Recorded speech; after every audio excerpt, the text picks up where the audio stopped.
The core issue in my view is that modern political thought in the West as well as in the East is plagued, obsessed by the concept of state and religion are two separate entities.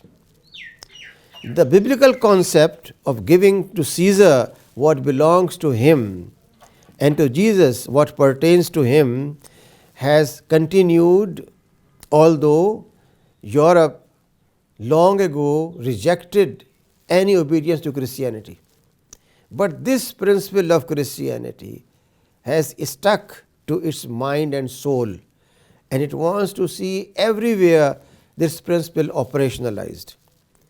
Consequently, the Prophet, peace be upon him, has been blamed for indulging in politics.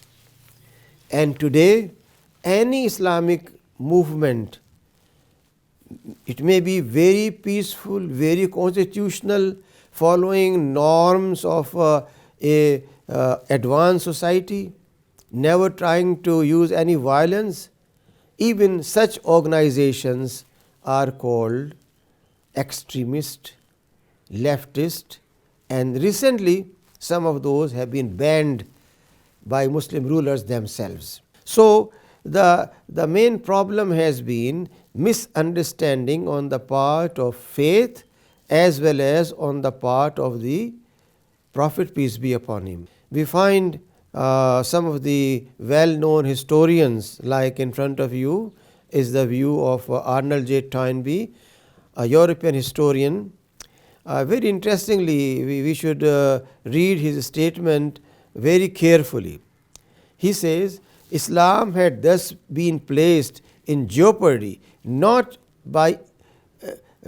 as by its founders' successors, but by Muhammad himself, when he had migrated from Mecca to Medina and had become a brilliantly successful statesman instead of remaining a conspicuously unsuccessful prophet. If the Prophet never moved from Mecca and got crucified, quote unquote, then Toynbee will say he was a hero. But since he moved to Medina and established a polity, he thinks the destruction was done by the Prophet himself. Elsewhere, he further elaborates in his voluminous history of the world and says the public character of the Prophet Muhammad falls into two sharply distinct and seemingly contradictory chapters. In the first, he is occupied in preaching a religious revelation by methods of pacific evangelization. In the second chapter, he is occupied in building up a political and military power, and in his use this power in the very way which in other cases has turned out disastrous for religion that takes to it. The Hijrah ought to mark the date of ruin of Islam and not the date since consecrated that of its foundation. These wordings are very important.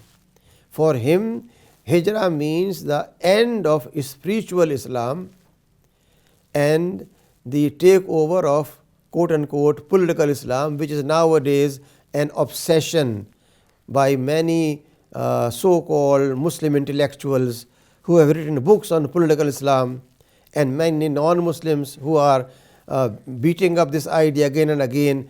Political Islam has taken over Islam and so on and so forth. It's not something new at all. This is what Toynbee did in 50s in his very, very important research work done in about 11 volumes of study of history, where he talks about it very clearly. And this is the same slogan and same concept which has been repeated again and again in contemporary writings. Now that gives you an idea about the problem. This is the problem of the West and Muslims who are unconsciously westernized, unconsciously following your paradigm of knowledge, and therefore we need to watch out very carefully about these aspects.